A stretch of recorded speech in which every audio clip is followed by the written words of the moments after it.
Okay, awesome. And so there wasn't enough roles as it was. So I'm here to talk about community health workers. And it's just another role that is available. And I think one of the things that I'm hearing and just knowing how diverse our audience is, we have, large facilities, and then we probably have, I believe, can you guys hear me okay? Okay. Um, and we have probably the smallest group over there in Scobie with Daniels.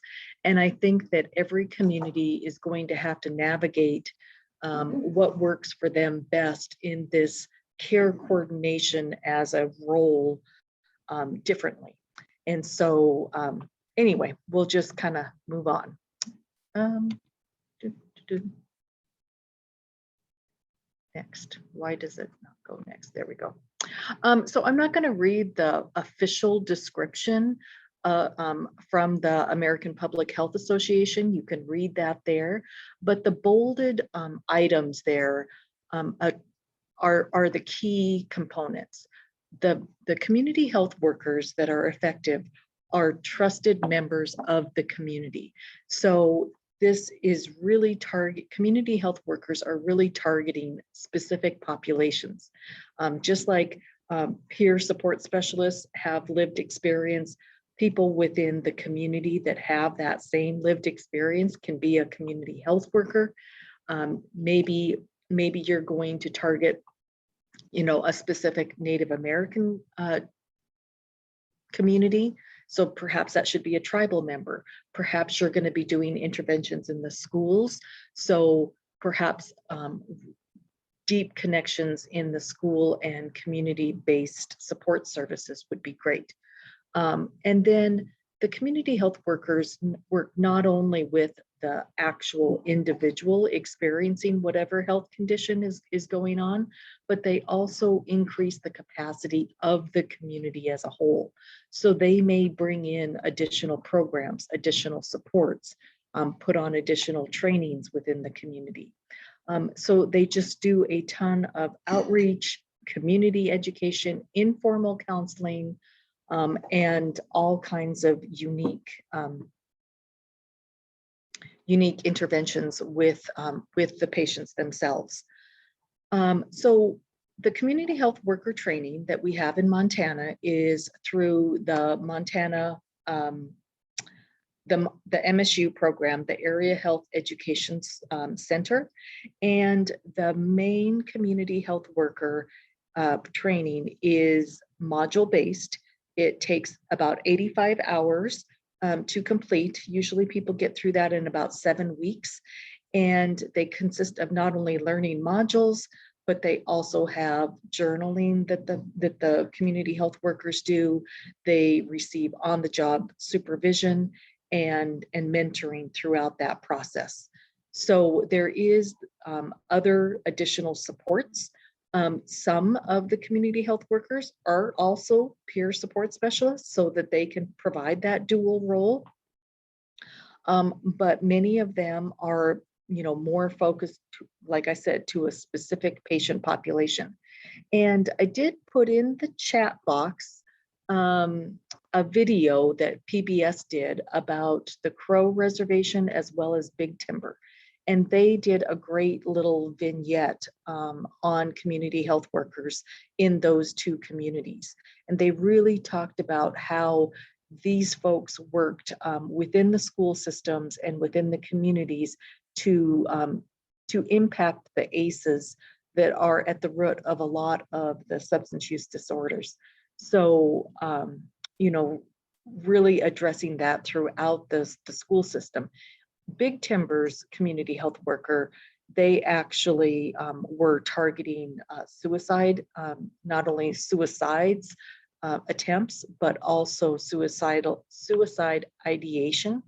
And they were able to demonstrate actual return on investment in that. And they were able to decrease their numbers of suicide and their suicide ideation as measured by the Youth Behavioral Risk Surveillance Survey. I think that's what it's called. So there is, this can be extremely effective within communities. I don't know why this doesn't do this. Um, yeah, so I think I was supposed to talk about that on this slide. But there are also other programs that work in the ER. Matter of fact, the folks at both Crow and Big Timber, one of their routine types of interventions is they come to work in the morning and they call up the ER, or they swing by the ER, bring them coffee and donuts and say, hey, did you have any patients for me today? They all have MOUs, they all have, all those things in place to be able to get those referrals from places. But they work across community settings. So they'll not only talk to the folks in the ER, and then they'll pop down to the jail and say, hey, did anybody get brought in today that would be helpful for me to be seen? And then they pop over to the school.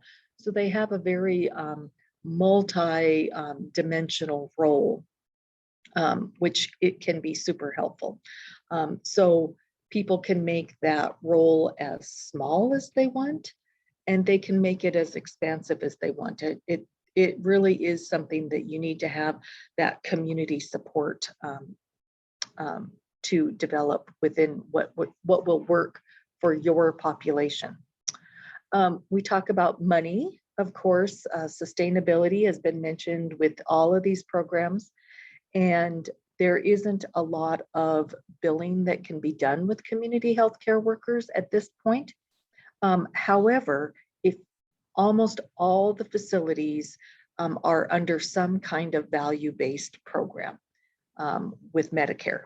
And so there is a return on investment within the Medicare population with shared savings and CPC Plus and these other value-based payment systems. So when you're taking people and you're supporting them through whatever health journey, it might be a journey with diabetes, but it can also be a journey with substance use disorder. And you're helping those patients navigate their daily life.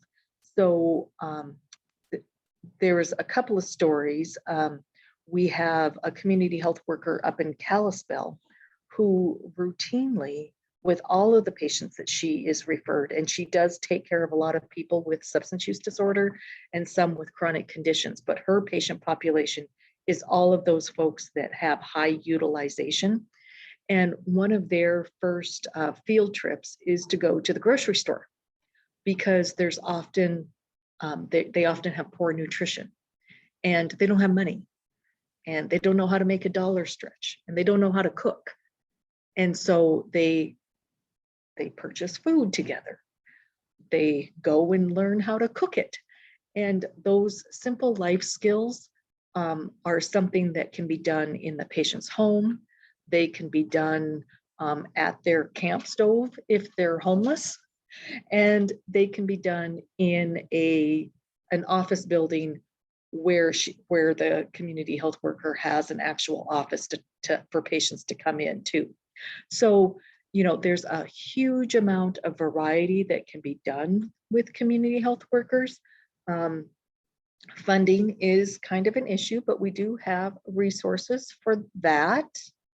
Oh, let me back up. I don't have my dual monitor. I don't know what's coming next. So if you're going to do a successful community health worker, these are the 7 things that help ensure proper utilization. Number 1, we always need the administrative champion. They have to look at this return on investment as a long return on investment. This is not something that you're going to make a quick change in a matter of months. So this is a years-long sustainability issue. Number 2, somebody in medical leadership also needs to champion the community health workers. They have to, the medical champion needs to understand those social determinants of health that really impact the patient on an ongoing and daily basis. Number 3, there must be a community health administrator and supervisor. I think Sherry talked a lot about, well, both Sherry as well as Amanda talked a lot about supervision. This is not a role that we want somebody to go rogue. You do have to have careful supervision, careful mentoring, and knowing when to pull back. Because the community health workers do have a little bit of that chronic health conditions training, we have to make sure that they don't overstep their bounds as well. So that's something that to be cautious of. Number 4, community health workers need to be supported in the care management team meetings. This is not, again, something that, you know, they're off on their own doing their own thing. They need to be part of that patient's care plan. It needs to be identified within the patient care plan exactly what role the community health worker is doing for that particular patient. Again, that might be some of those social determinants of need of health that they're trying to close those gaps in care. It might be as a supportive advisor or care coordinator that's making the actual appointments for that patient. Number 5, you got to get the right people. You got to know the community. You have to target it to the specific problem that you're trying to solve. If you're trying to solve substance use disorder, having somebody with no experience, lived experience, whether that be you know, Sherry talked as far as at least a close friend or a family member, that person probably isn't going to relate to that population very well. So you need to know exactly what you're looking to improve when you're hiring. Hire right the first time if you can. And then keep track of your data. I love the data that Amanda showed as far as the number of interventions. And I'm sure that those are also true for the SUN program, but we need to be able to tell the tale. We need to be able to share the number of connections that we've done and have those patient stories so that it's supported throughout the organization. And then clinical teams need to also, you know, use those stories to illustrate and to reinforce the role of these alternative workers. I mean, I'm a nurse as well.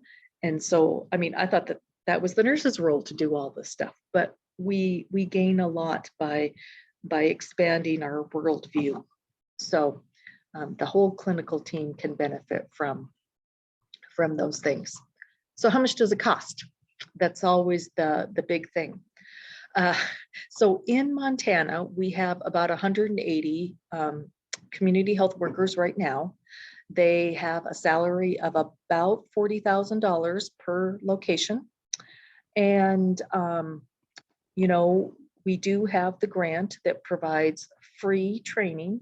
So if you are a community that is considering this model, I would refer you to Beth Ann Carter at the Office of Rural Health, and I can give you her contact information. She can talk way more about the actual training programs that are available and how to do that. We also have an apprenticeship program in Montana that can help support the salary of a community health worker. And I'm not sure exactly how long that is. I think it's just a year of apprenticeship. But that does help offset that building year as you're gaining experience in using the community health worker within your community. So those are some resources that are available. And there we go. Again, so the Beth Ann Carter's information is there on the slide, and she is available for consultation. I can tell other stories too about other community health workers I know that have made a difference. But with that, I'll give you guys some time back questions. CHW time into the cumulative time of the chronic care management. Yes, you definitely can. The one thing that I think you have to be careful about is if you're doing in-person support of the patient using the community health worker, sometimes that can be a little bit tricky. I would actually have to review that, but I thought that the care management needed to be more telephonic support That can be done through EHRs and other things.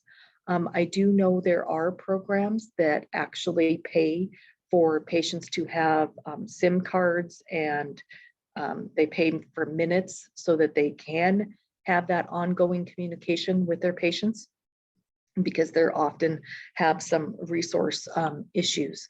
But that is definitely important to include that into your whole care management team. And that's where that slide was, make sure that they are part of your care management team. So when you're reviewing patients, you're doing that as a team and as part of their comprehensive care plan. Other kinds of questions that you might have? Okay.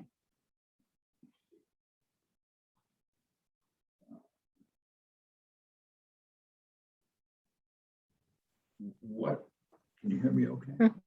Is it coming through? Yep. Okay. Generally, where are community health workers located, and what is their availability? Availability usually is, Monday through Friday, 8 to 5, kind of normal business hours. They are located all across Montana. Like I said, there's some in big places. There is a place right now that just received a FUSE grant from Montana Health Foundation. And they are going, this is a PPS hospital, and they're going to embed their community health worker into the low income housing areas in their community. And that person is going to do health promotion and making sure that they get, and they're going to need to know substance use disorder, because there are folks in the public housing that have that, and get them connected to the correct resources. Their ultimate goal is that they find early identification of patients with chronic illness, and substance use is a chronic illness. So that is in that bubble of work. So that's more of a PPS hospital example that we have. The high utilization project that is up there in Kalispell is very well known about how much money that they've saved for their entire organization. And then we have the one in Big Timber that is working in the schools, that is working on suicide. So, and I know just a little tiny bit about SCOBY, so I'm going to call you guys out a little bit, and maybe you can give me some feedback. But you have a community, what's it called? Community Resource Center there that Lawrence Roan has developed. And I know that they offer a lot of services. And so partnering with an organization like that can work not only within the hospital care management team, but also with those community-based resources that are developing transportation and food security issues, might be a great hybrid model for a community that is super small, that doesn't have a ton of people, and they might be wearing multiple hats. So I don't know if that answered your question. Absolutely. Okay, anybody else? Hey, Amber, this is Cindy Sturgar from the Montana Primary Care Association. Lovely presentation. Just wondering if you, from our point of view, even though they're called care managers, case managers, or peer support with maybe unique functions, that the optimum way any of them work is if it's part of a team. And if it's not part of a team, care coordination, care managers, community health workers, they're not set up to be their siloed service areas. They're always set up to be part of a team. And how would you describe that concept? Just like you did. That was perfect. They have to be part of the care management team. Community health workers are, again, they are medically focused. So they need to be part of a clinical team. But that doesn't mean that they have to only work within the four walls of a clinic. They are designed to go outside of those four walls and meet the patients where they are. That might be at a bus stop. That might be who knows where. but they have to report back and have that supervision within the clinical support team. Does that kind of answer your question? Thanks, Amber. Yeah, and Amanda wrote in there that peer support or any of these roles can be available 24/7 to cover those timeframes. And that's totally true. It's just staffing. You know, we all understand the perils of staffing. Okay, thank you so much, Amber. Okay, we are going to move forward right now with Kara. Dr. Seiss had to step away for a few minutes, so we're switching the order. Dr. Poland is going to talk about isolation on addiction and then whole hospital training.